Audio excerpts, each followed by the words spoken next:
যে পৃথিবীতে মানুষ আগুন আবিষ্কার করে সভ্যতা গড়েছিল, সেই মানুষই একদিন এমন আগুন বানালো যার একটুখানি স্ফুলিঙ্গে শহর গায়েব হয়ে যায়। নাম তার পারমাণবিক অস্ত্র। হিরোশিমা আর নাগাসাকি আমাদের কাছে জ্বলন্ত উদাহরণ যে কতটা ভয়ানক এই পারমাণবিক অস্ত্র। আর এই অস্ত্রের প্রাণভ্রমরা যে ধাতু, তার নাম ইউরেনিয়াম। আজকের গল্পটা সেই ইউরেনিয়ামকে ঘিরে, কিভাবে তা মাটি থেকে উঠে এসে রাজনীতির মঞ্চে দাঁড়িয়ে যায়, আর কিভাবে সেই মঞ্চে দাঁড়িয়ে একদিকে ডোনাল্ড ট্রাম্প গলা ফাটান আর অন্যদিকে আন্তর্জাতিক পারমাণবিক শক্তি সংস্থা হিসাবের খাতা মেলাতে বসে।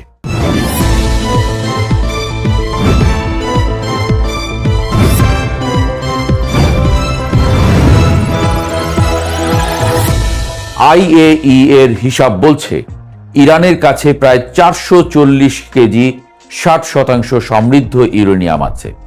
সংখ্যাটা অনেক কম মনে হচ্ছে, কিন্তু এর ভেতরে লুকিয়ে আছে বিস্ফোরণের সম্ভাবনা। কারণ এই পরিমাণ ইউরেনিয়াম যদি 90% উন্নীত করা যায়, তাহলে তাত্ত্বিকভাবে 10টির মতো পারমাণবিক বোমা তৈরি করা সম্ভব। এখানেই এসে রাজনীতি আর বিজ্ঞান হাত ধরাধরি করে হাঁটে। একদিকে ডোনাল্ড ট্রাম্প বলছেন ইরানকে থামাতে হবে, তাদের সমৃদ্ধকরণ বন্ধ করতে হবে। এই দাবি শুধু ট্রাম্পের না, বরং আমেরিকার যত প্রেসিডেন্ট ক্ষমতায় এসেছেন তাদের সবারই। অন্যদিকে ইরান বলছে তাদের কর্মসূচি শুধু বিদ্যুতের জন্য। এই দেশের কথার এই টানাপোড়েন নতুন নয়। 2015 সালের পারমাণবিক চুক্তি, তারপর 2018 সালে যুক্তরাষ্ট্রের সরে যাওয়া, সব মিলিয়ে এক অদ্ভুত দাবা খেলা চলছে। কিন্তু দাবার গুটির মতোই এখানে সময় গুরুত্বপূর্ণ। বিজ্ঞানীরা হিসাব করে বলছেন, যদি কারো কাছে ইতোমধ্যে 60% সমৃদ্ধ ইউরেনিয়াম থাকে, তাহলে সেটিকে 90% নিতে সময় লাগতে পারে মাত্র কয়েক সপ্তাহ। ম্যাসাচুসেটসের অধ্যাপক টেড পস্টল এই হিসাব দিয়ে বলেছেন, যেখানে 0 থেকে 60% যেতে লাগে বছর, সেখানে 60 থেকে 90% যেতে লাগে মাত্র 4 থেকে 5 সপ্তাহ। এটা যেন রান্নাঘরের গল্প। ভাত বসাতে সময় লাগে, কিন্তু একবার সেদ্ধ হয়ে গেলে ভাত জাউ হয়ে যেতে সময় লাগে না। ইরানের ক্ষেত্রেও একই কথা। তাদের কাছে শুধু আধুনিক IR-6 সেন্ট্রিফিউজই নেই, হাজার হাজার পুরনো যন্ত্রও আছে। এই যন্ত্রগুলো একসঙ্গে কাজ করলে যে পরিমাণ সেপারেটিভ ওয়ার্ক ইউনিট তৈরি হয়, তা দিয়ে দ্রুত সমৃদ্ধকরণ সম্ভব। আর এই প্রক্রিয়া এমন নয় যে বিশাল কারখানা লাগবে। একটা ছোট অ্যাপার্টমেন্টের জায়গাতেও এটা করা সম্ভব।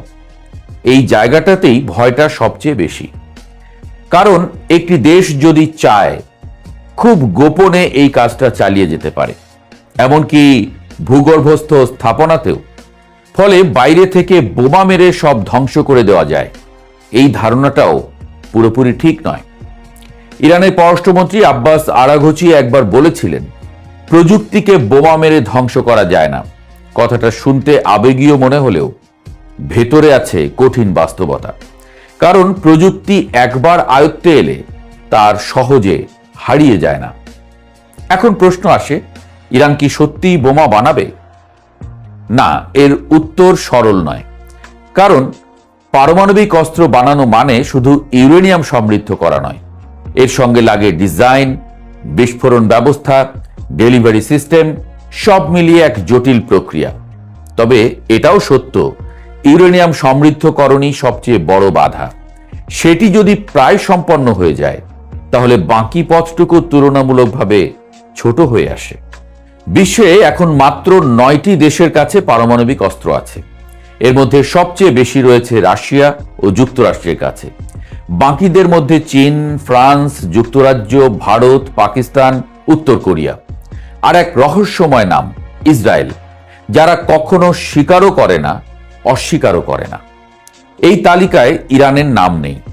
কিন্তু প্রশ্নটা হলো, কতদিন নেই?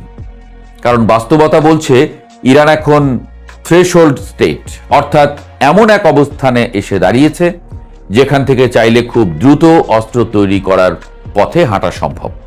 আর এই অবস্থাটাই আন্তর্জাতিক রাজনীতির সবচেয়ে ভয়ের জায়গা। একদিকে পশ্চিমা দেশগুলো চায় ইরানকে থামাতে, অন্যদিকে ইরান মনে করে এটি তাদের অধিকার। এই টানাপোড়েনের মাঝখানে সাধারণ মানুষ দাঁড়িয়ে আছে।